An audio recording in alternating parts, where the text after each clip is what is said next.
풍성한 열매를 구하는 가을 특세 셋째 날 나오신 여러분 주님의 이름으로 환영하고 축복합니다. 우리 서로 인사하겠습니다. 반갑습니다. 축복합니다. 축복합니다. 네, 4층에도 축복합니다. 오늘 살펴볼 다니엘서 2장은 바벨론의 왕 느부갓네살이 꾼 꿈과 그 꿈을 해석하는 다니엘의 모습이 기록되어 있는 장입니다. 그 자세한 꿈의 내용은 해석은 내일로 미루고 오늘 그 전반부를 말씀드리고자 합니다.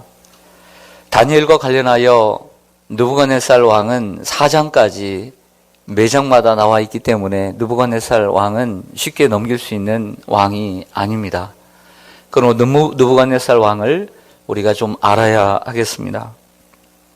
느부갓네살이 왕이 오른 지 2년 되던 해에 꿈을 꾸었다라고 이야기를 하고 있습니다.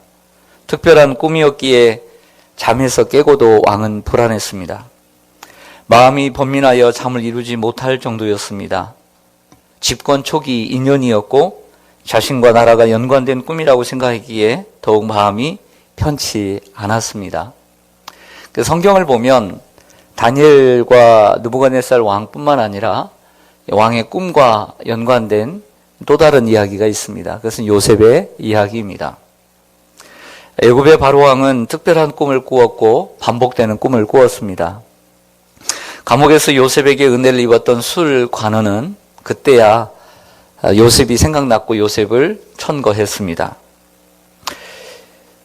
바로왕 앞에 서게 된 요셉이 바로왕의 꿈을 해석하게 되고 애굽의 미래를 계획하고 플랜을 짭니다. 그러자 바로왕은 그 요셉을 애굽의 총리로 세우는 일이 있었습니다. 마찬가지로 바벨론의 느부갓네살 왕은 꿈을 꾸고 번민했습니다. 그러나 애굽 왕 바로와 다른 내용이 있습니다. 그것은 애굽 왕은 꿈을 꾸고 그 꿈을 기억했다는 것이고 오늘 바벨론의 왕 느부갓네살 왕은 꿈을 꾸고도 제대로 기억하지 못했다는 것입니다. 해석은 두 가지가 있습니다. 꿈을 꾸고 그 꿈을 알지만 그 꿈을 가르쳐 주지도 않고 꿈과 해몽을 하라고 했다라고 말할 수 있지만 또 하나의 해석은 꿈을 꾸었지만 어렴풋이 기억만 날 뿐 제대로 기억하지 못하지만 그 꿈은 대단히 중요한 꿈이라고 생각되어져서 그 꿈도 제대로 기억하지 못하고 그 꿈과 해몽을 요구하고 있는 것으로 해석할 수 있습니다. 저는 후자로 생각을 합니다. 만약 정확하게 생각을 했다면 그리고 정확하게 생각이 났다면 이렇게까지 고집을 피우지는 않았을 것입니다. 우리도 꿈 중에도 정확하게 기억나는 꿈이 있는가 반면에 아주 이상한 꿈이지만 확실하게 기억나지 않는 꿈도 있는 것을 우리는 잘 알고 있습니다. 강대국, 즉 세계를 호령하는 강대국의 왕이었지만 꿈 앞에서 얼쩔 줄 몰라 하고 그리고 번민하는 느부갓네살 왕을 볼 때에 정말 아무리 강한 사람이라 할지라도 꿈 앞에서 이처럼 연약한 모습을 보면서 사람은 피조물에 불과하고 연약한 존재임을 다시 한번 우리는 고백해야 합니다. 우린 정말 약한 사람들입니다. 우린 피조물이고 우린 죄인입니다. 그리고 우리는 하나님 앞에 자랑할 것이 없는 사람들입니다. 강한 척 할 수 있는 사람들이 아닌 것이죠. 느부갓네살 왕은 꿈을 알고자 박수와 술객과 점쟁이와 술사를 불렀습니다. 이들 중에는 분명히 점쟁이도 있었지만 다니엘과 세 친구들도 이들의 범주에 들어간 것을 보면 무조건 무당과 점쟁이만이 있었던 것이 아니라 이 왕에게 장래일을 이야기하고 그리고 어려운 일 앞에 상담자 역할을 감당했던 지혜자들도 포함되어 있었음을 알 수 있습니다. 이들은 왕에게 꿈을 가르쳐달라고 첫 번 얘기합니다. 하지만 왕은 막무가내면서 자신이 꾼 꿈과 해석을 내놓으라고 부당한 요구를 합니다. 여러분 5절을 보시면요. 첫 번째 요구에 느부갓네살 왕이 5절에서 뭐라고 이야기하냐면 너희가 만일 꿈과 그 해석을 내게 알게 하지 아니하면 너희 몸을 어떻게 할 것이요? 쪼갤 것이며 너희의 집을 무엇으로 만들 것이다. 거름더미로 만들 것이다. 너희가 만일 꿈과 해석을 만약 보이면 선물과 상과 큰 영광을 얻으리라 라고 이야기하면서 꿈과 해석을 요구하는 것을 보게 됩니다. 이게 첫 번째 요구와 왕의 반응이었습니다. 어떻게 꿈도 모르고 해석을 합니까? 그래서 두 번째로 다시 요구를 합니다. 왕이여, 우리에게 그 꿈을 가르쳐 주십시오. 그러면 해석을 해드리겠습니다. 두 번째 요구를 하게 됩니다. 이러한 정당한 요구를 하지만 느부갓네살은 술사들이 꿈도 해석도 말할 수 없으면서 시간을 지연시켜 위기를 모면하려고 생각한다고 단정을 합니다. 이에 세 번째로 술사들은 세 번째 요구를 합니다. 다시 한번 왕에게 아뢰입니다.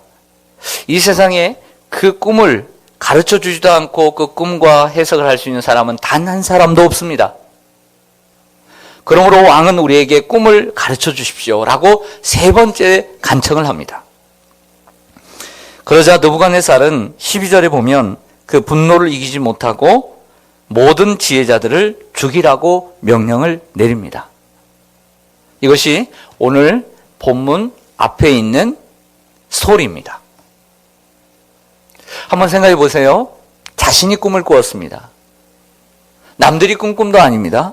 자신이 꿈을 꾸었는데 그 꿈을 기억하지 못하자 그 사람들을 불렀습니다. 첫 번째 요구를 하자 협박을 합니다. 몸을 쪼개고 거름더미로 만들겠다. 상급도 있죠. 내가 선물과 상과 영광을 얻게 하리라. 두 번째 요구합니다. 근데 그 두 번째 요구에도 반응하지 않습니다. 시간을 지연시켜 위기를 모면하러 두는구나. 세 번째, 왕이여, 만약에 꿈을 우리에게 보여주지 않으면 아무도 해석할 자가 없습니다. 이렇게까지 얘기하지만 마지막에는 근위대장 아리옥을 불러 모든 지혜자들을 죽이라고 명령을 내립니다. 우리는 여기서 한 가지 짚고 넘어갈 필요가 있습니다. 느부갓네살은 수많은 나라들을 정복한 세계 대제국이었습니다. 그리고 그 제국의 왕이었습니다. 수많은 나라를 정복할 줄 알았지만 자신의 마음과 분노는 다스릴지 못했습니다. 3장에도 가보면 사드락과 메삭과 아벳느고 앞에서 13절과 19절에서 분노하고 자신의 감정을 추스리지 못하는 느부갓네살 왕의 모습을 두 번이나 연급 후 우리는 다시 만날 수가 있습니다. 잠언의 말씀이 생각납니다. 잠언 16장 32절에 노하기를 더디하는 자는 용사보다 낫고 자기의 마음을 다스리는 자는 성을 빼앗는 자보다 나으니라. 그러므로 자신의 마음과 감정과 그리고 자신의 분노를 다스릴 줄 아는 사람은 수많은 나라를 다스린 느부갓네살보다 훨씬 훌륭한 사람인 것입니다. 저와 여러분에게 이런 은혜가 있기를 원합니다. 우리가 이걸 생각해 볼 필요가 있습니다. 예수님도 분명 분노하셨습니다. 그러나 언제 어느 때 분노하셨느냐가 대단히 중요합니다. 한국 사람들도 분을 많이 냅니다. 한국의 남편들도 분을 내고 저 자신도 분을 냅니다. 그러나 언제 어느 때 분을 내느냐가 대단히 중요한 것입니다. 타이밍이 중요합니다.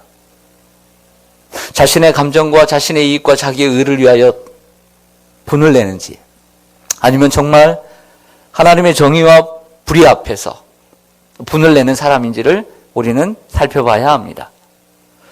40이 넘으면 자신의 얼굴에 책임을 져야 하는 것처럼 나이가 들어가면서 우리의 분노를 조절할 수 있는 능력이 필요한 줄로 믿습니다.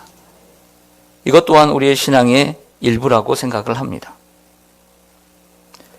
다니엘과 세 친구들, 그들 역시 지혜자들이기 때문에 죽음의 위기 앞에 처하게 되었습니다.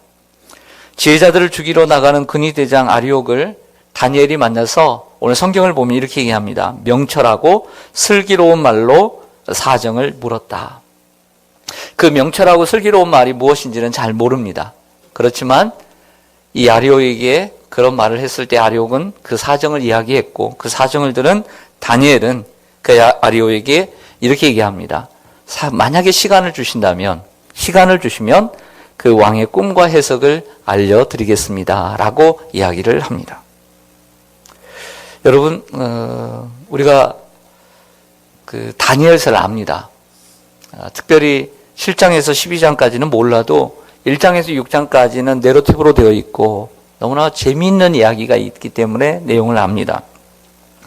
우리는 다니엘서를 알고, 그리고 우리가 다니엘이 아닙니다. 내가 다니엘의 입장에 있었던 것도 아닙니다. 그러나 조금이라도 우리가 다니엘의 입장에 서볼 필요가 있다는 거죠. 그 자리에. 우리가 다니엘의 해피엔딩을 알기 때문에 두려움 없이 이 책을 읽지만 현재 다니엘의 입장은 그리 만만하지 않다는 것입니다. 암담하고 절망적이고 그리고 한순간에 오늘 그의 인생이 끝날 수 있었습니다. 하지만 이 상황에서 다니엘과 세 친구들은 죽음을 모면하기 위해 그 좋은 머리로 탈출 계획을 짤 수도 있었을 것이고 또 그 죽음의 상황을 모면하기 위해 도망치고 싶은 생각도 할 수 있었습니다. 그러나 다니엘과 그 친구들이 선택한 것은 무엇인가를 생각해 볼 필요가 있다는 것이죠. 이것이 오늘 설교의 키 포인트입니다. 다니엘과 세 친구들은 이 죽음의 위기 앞에서 무엇을 선택했는가? 잘 아시다시피 기도였습니다. 17절과 18절을 한번 보시죠.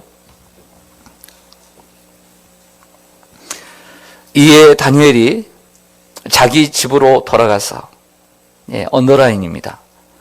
자주 나오는 단어이기 때문이죠. 문장입니다. 자기 집으로 돌아가서 그 친구 하나냐와 미사엘과 아사랴에게 그 일을 알리고 하늘에 계신 하나님이 은밀한 일에 대하여 불쌍히 여기사 다니엘과 친구들이 바벨론의 다른 지혜자들과 함께 죽임을 당하지 않게 하시기를 그들로 하여금 구하게 하니라. 아멘. 할렐루야. 다니엘이 죽음 앞에서, 위기 앞에서 선택한 것은 우선순위는 기도였다는 것입니다. 다니엘서 6장을 좀 더 가봐서 아시겠지만 기도 금지 명령이 내렸습니다. 기도 금지 명령. 만약 이것을 어기면 사자굴 속에 들어가는 것을 알면서도 6장 10절을 보면 이렇게 되어 있습니다. 다니엘이 자기 집으로 돌아가서. 오늘 본문에도 보면 이 위기 앞에서 자기 집으로 돌아가서 똑같은 문장이에요. 만약에 그때 당시에 교회가 있었다면 교회로 가서 이렇게 됐겠죠. 교회가 없었기 때문에 자기의 집으로 돌아가서 하나님 앞에 기도했다는 것이죠. 왜 집으로 돌아갔을까요? 보물을 챙겨서 도망치려고? 아닙니다. 그는 삶의 문제가 생길 때마다 가장 먼저 기도를 선택했습니다.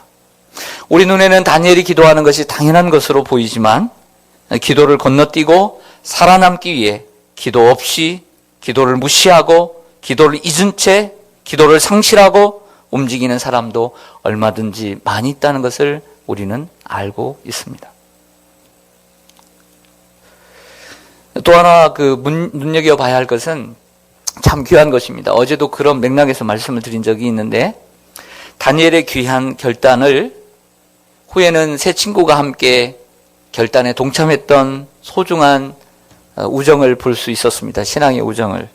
오늘 본문에도 보면 그 위기 앞에서 그 다니엘이 세 친구들을 자기 집으로 불러서 이 상황을 이야기하고 그리고 기도할 제목을 명확하게 주고 나와 함께 구하기를 요청했다는 것을 우리는 눈여겨볼 수 있습니다. 우리는 이것을 중보기도라고 얘기합니다. 우리는 위기를 만날 때 기도를 선택하는 것도 중요하지만 이 위기를 내 힘으로 혼자 감당할 수 없을 때 우리가 함께 기도할 수 있는 기도의 동역자가 필요한 줄로 믿습니다. 그래서 신앙생활하면서 마음을 함께 놓을 수 있고 줄 수 있고 그리고 함께 기도할 수 있는 사람이 얼마나 중요한지 몰라요. 신앙생활에 있어서도 여러분들에게 큰 유익이 될 것입니다. 예수님께서 마태복음 18장 19절과 20절에서 이렇게 말씀합니다. 진실로 다시 너희에게 이르노니 너희 중에 두 사람이 땅에서 합심하여 두 사람이 마음을 합하여 무엇이든지 구하면 저 하늘에 계신 내 아버지께서 오늘 계속해서 다니엘과 세 명의 친구들이 하나님을 호칭할 때 계속해서 연거푸 나오는 것은 하늘에 계신 하나님이라고 얘기를 합니다. 하늘에 계신 내 아버지께서 그들을 위하여 이루게 하시리라. 두세 사람이 내 이름으로 모인 곳에는 나도 그들 중에 있느니라. 할렐루야. 여러분, 그래서 우리가 이처럼 모이는 것이 귀한 줄로 믿습니다. 두 사람이 땅에서 합심해서 합심기도의 중요성, 그리고 우리가 이 모임의 중요성, 주님께서는 성도들이 합심해서 마음을 합해서 기도하기를 원하셨고, 힘든 일이 있을 때, 내 힘으로 부족할 때 또한 함께 동역자들에게, 형제 자매들에게 기도를 요청할 것을 원하고 계신다는 사실입니다. 예수님 자신을 볼게요. 예수님은 하나님의 거룩한 아들입니다. 그리고 신성을 가지신 하나님이십니다. 그러나 인성을 가지고 계시면서 우리들에게 모범을 보여주시기 위해서 친히 세례를 받으시는 순간부터, 그리고 겟세마네 동산에서 마지막으로 제자들을 이끌고 올라가 이렇게 얘기합니다. 내 마음이 심히 고민하고 죽게 되었으니 여기서 나와 함께 깨어 있으라. 깨어 있으라는 말을 좀 더 몇 구절 뒤로 가면 어찌하여 나와 함께 잠시 동안 깨어 있어 기도하지 못했냐. 결국 깨어 있으라는 것은 나를 위해서 기도하라는 주님의 요청이었던 것이죠. 예수님도 그 제자들에게, 마음 통하는 제자들에게 나와 나를 위해서 기도해달라고 요청하시는 것을 봐야 합니다. 우리는 기도를 요청하고 살아야 합니다. 사도 바울도 골로새 교회에 편지를 보내면서 이렇게 얘기합니다. 4장에서 기도를 계속하고 기도에 감사함으로 깨어있으라. 우리를 위하여 기도하되 우리에게 기도할 문을 열어주시도록 기도해달라고 요청을 합니다. 야고보서 기자도 너희 중에 병든 자가 있느냐? 만약에 병든 자가 있으면 교회 장로들에게 요청해 기도할 것을 말씀하고 있습니다. 위급한 일이 있고 혼자 힘으로 감당하기 어려울 때 우리는 교회에 기도를 요청해야 할 줄로 믿습니다. 한 가지 더 이야기하고 정리하고자 합니다. 다니엘은 목숨을 잃을 위기가 다가오자 먼저 기도를 했고 친구들과 함께 또 기도를 요청을 했습니다. 하나님은 은혜롭고 자비롭고 노하기를 더디하시고 긍휼히 여기시는 하나님이시기 때문에 다니엘에게 환상을 통해 그 꿈과 해석을 보여주셨습니다.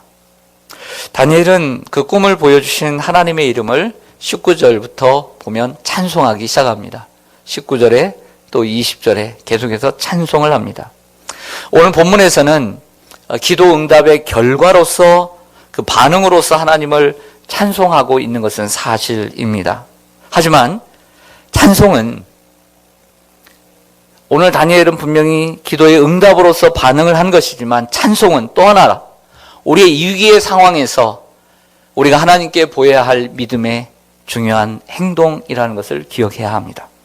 예를 들면 바울과 실라는 사도행전 16장에 보면 제2차 선교여행 당시 유럽의 첫 성인 빌립보로 가서 복음을 전했습니다.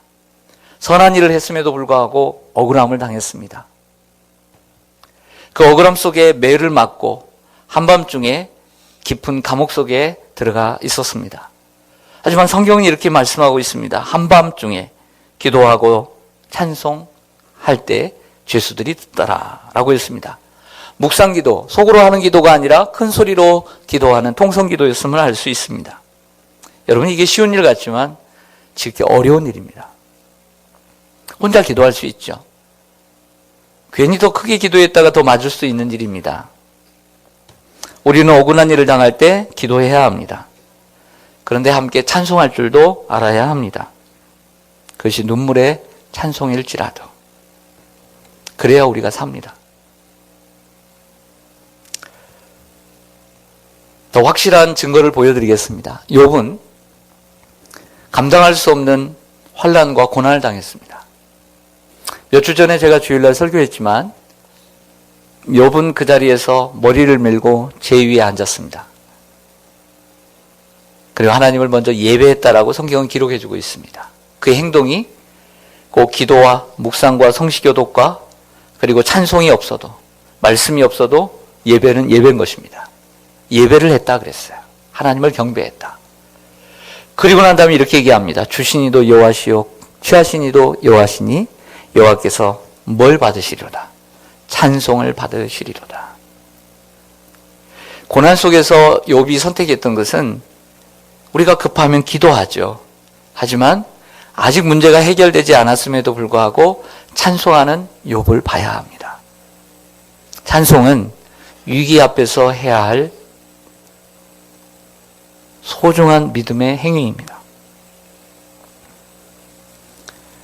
야고보서 기자는 5장 13절에서 너희 중에 고난당하는 자가 있느냐 그는 기도할 것이요 즐거워하는 자가 있느냐 그는 찬송할지니라고 했습니다. 찬송은 믿음의 고백입니다. 21절을 좀 보시겠습니다. 하나님 앞에 21절 이하에 이렇게 찬송합니다. 그는 때와 계절을 바꾸시며 왕들을 폐하시고 왕들을 세우시기도 하시고 지혜자에게는 지혜를 총명한 자에게는 지식을 주시노도다. 그는 깊고 은밀한 일을 나타내시고 어두운 데 있는 것을 아시며 또 빛과 빛이 그와 함께 있도다. 나의 조상들의 하나님이여 주께서 이제 내게 지혜와 능력을 주시고 우리가 주께 구한 것을 내게 알게 하셨사오니 내가 주께 감사하고 주를 찬양하나이다. 곧 주께서 왕의 그 일을 내게 보이셨나이다. 할렐루야. 예. 기도의 응답으로 하나님 응답해 주시면 특세 잘 마치고 내 자녀 잘 되고 그리고 이 문제 해결되면 하나님을 찬송하겠습니다. 그때 찬송하지 말고요. 위기의 순간에도 찬송할 줄 아는 우리가 되기를 원합니다. 그게 정말 욕과 같은 진정한 믿음이라는 거죠. 바울과 신라 같은 믿음이라는 거예요. 오늘 몸이 마음이 아픈 분들, 마음이 아파서 잠을 이루지 못한 분들, 오늘 느부갓네살처럼 번민하고 잠을 이루지 못하는 분들, 그리고 누구에게 말할 수 없지만 나는 내 마음을 다스리지 못하고 분노를 다스리지 못하는 분노의 조절 장애를 가지고 있는 성인 아이와 같이 그런 연약한 분들, 우린 다 연약합니다. 주님 앞에 우리 자신을 내려놓기를 원합니다. 오늘 여러분들 말할 수 없는 아픔 속에 고통 속에 있어도 하나님을 먼저 찬송하시기를 바랍니다. 그리 아니하실지라도, 아니 내가 기도한 대로 기도의 응답이 되지 않아도 하나님을 찬송할 수 있는 그 믿음, 하나님이 원하시는 믿음인 줄로 믿습니다. 죽음의 위기와 삶의 고난 앞에서 기도하고 찬송했던 다니엘과 세 친구들처럼 죽음과 방불한 인생의 위기 앞에서 오직 믿음으로 기도하고 눈물로 찬송하는 저와 여러분 되시기를 간절히 소망합니다. 아멘. 기도하겠습니다.